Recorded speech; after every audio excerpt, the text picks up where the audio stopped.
நாங்க சட்டமன்ற உறுப்பினர் பார்த்தோம்னா ஐயா அவர்கள் சொன்னாங்க, ரொம்ப சின்ன வயசா இருக்கு அப்படின்னா. அதாங்க அதிமுக, ஒண்ணுமே இல்லை, அதுதான் அதிமுக. புரட்சி தலைவி அம்மா அவர் 2016 இந்த பரமசிவங்கிறவ ஏதோ ஒரு மூலையில மருத்துவ அணியினுடைய துணை செயலாளர், திண்டுக்கல் மாவட்ட மருத்துவ அணியினுடைய துணை செயலாளர். என்ன பண்ணியிருக்காரு அவர்? ஒரு ஆயிரக்கணக்கில் மருத்துவ முகாம் நடத்துவாருங்க. கடலூர் அங்கே வெள்ளம் வந்துச்சுங்க, இப்போ கஜா புயல் வந்துச்சுங்க, அவர் அங்கேருந்து மருந்து எடுத்துகிட்டு போய் அவங்க மருத்துவமனை சார்பாக உதவி செஞ்சாருங்க. அனைத்து கட்சி கூட்டங்களும் கலந்து கொள்வாருங்க, போராட்டங்களில் கலந்து கொள்வாருங்க. நல்ல ரெக்கார்டு இருக்குங்க, உடனே கூப்பிடுங்க. பூங்குன்றம் அவர்கள் அழைக்கிறார்கள். 2016 கொடைக்கானலிருந்து இறங்கிட்டு இருக்கேன், பூங்குன்றம் ஐயா அழைக்கிறாங்க.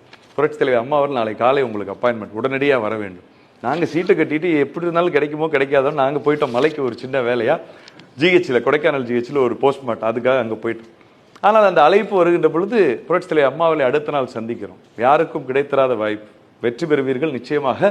ஆனால் மக்கள் பணியிலே தொய்வில்லாது செய்ய வேண்டும். ஒரு இளைஞருக்கு வாய்ப்பு கிடைத்தால் என்ன நடக்கும் என்பதை நீங்கள் நிரூபிக்க வேண்டும். அதற்காகத்தான் உங்களுக்கு கொடுத்துருக்கேன். படித்தவர் மட்டுமல்ல, நீங்கள் டாக்டர், மக்கள் வைத்தியத்தை அவருடைய வியாதியை போக்குறீர்கள். அதே போல இந்த சட்டமன்ற உறுப்பினர் ஆனவர் அவருடைய குறைகளையும் போக்க வேண்டும் என்று சொன்னார்கள். ஒரு வருஷத்தில் அம்மா இறந்துட்டாங்க. ஆனால் இன்றைக்கு அனைத்து இந்திய அண்ணா திராவிட முன்னேற்ற கழகம் சட்டமன்ற உறுப்பினராக மட்டுமல்லாமல் அம்மா வழியிலே வந்த அந்த எடப்பாடியார் அவர்கள் மாநிலத்தினுடைய இளைஞர் இளம்பெண் பாசறையினுடைய செயலாளராக, கொரோனால நான் ஹாஸ்பிட்டலில் இருக்கேன் மதுரை அப்பல்லோல, அப்போ அறிவிப்பு வருது. சட்டமன்றத்திலே செயல்பாடுகளை பார்க்கிறார், தொகுதியில் எப்படி செயல்படுறாங்கன்னு பார்க்குறாங்க. அப்போ அந்த வாய்ப்பை அன்றைக்கு ஏற்படுத்தி தருகிறார்கள்.